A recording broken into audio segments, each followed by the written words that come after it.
демонстрации. Приготвила съм ти нещо, виж. Майка ми. Бременна в 8-я месец. Това е на изписването от родилното.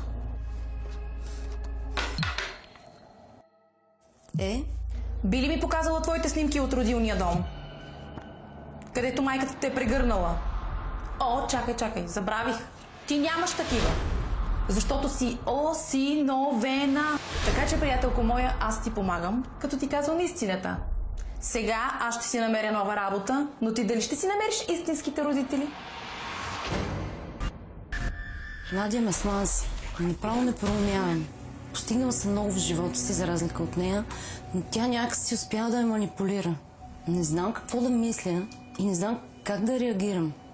Тя вижда, че ме наранява с това осиновяване и продължава да ми го натяква. Не разбирам защо го прави, но повече ме е страх, че може да е истина. Сега се замислям, че майка ми наистина няма снимки като бременна, а аз не съм виждала и свои снимки от родилния дом.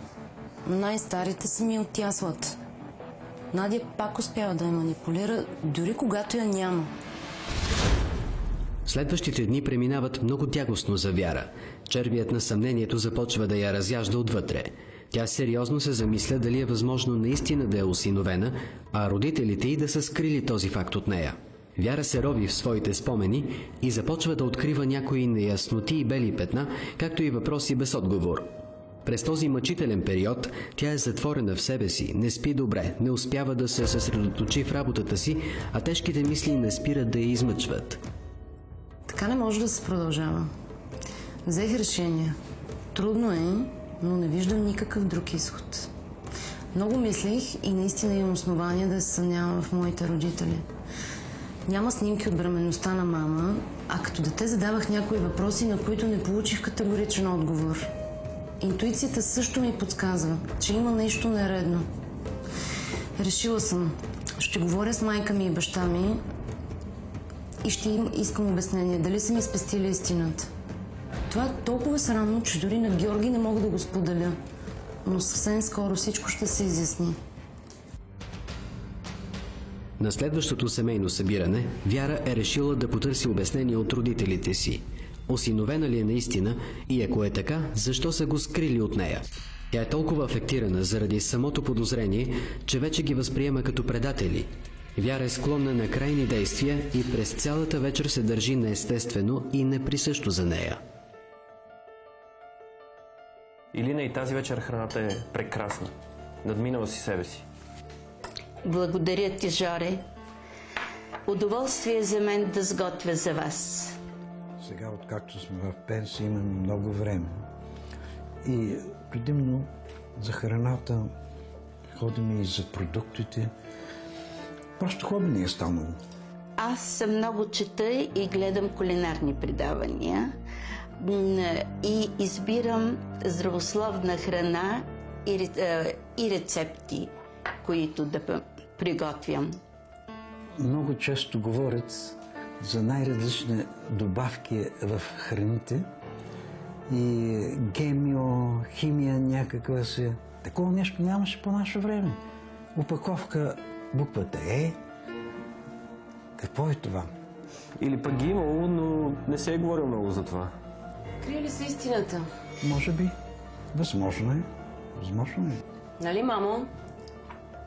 Не знам, Верче. Илинка, защо не отидеш да си поиграеш в спалнята на баба и дядо? Не искам с вас. Я ставай веднага и отивай там. Верче, защо изгони детето? Сега ще играем на една игра. Аз ще ви задавам въпроси, а вие ще ми отговаряте.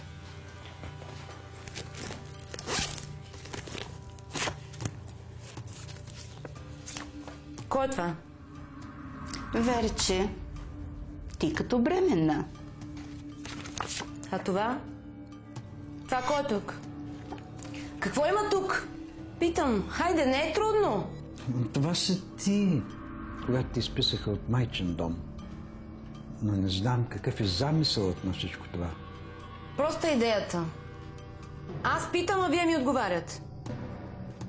Сега идват два въпроса с повишена трудност. Първо, мамо, защо ти нямаш нито една снимка бременна или от родилното? И втори въпрос, татко.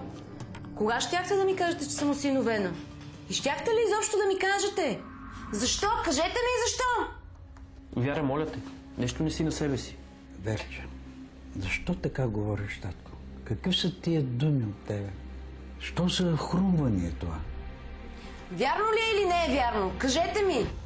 Как ще е вярно? Заблудила си се. Къде са снимките тогава? Верче, маме, имаше поверие, че не трябва да се снима бременна жена, защото може да пометне, а дявола да не открадне душата на детето. Лъжеш! Имах тежка бременност. Едва оживяхме и двете при раждане. Не смеехме да се радваме и не сме правили снимки. Беше не страх от уроки. Глупости! Защо сте ме оставили тогава да снимам бременна?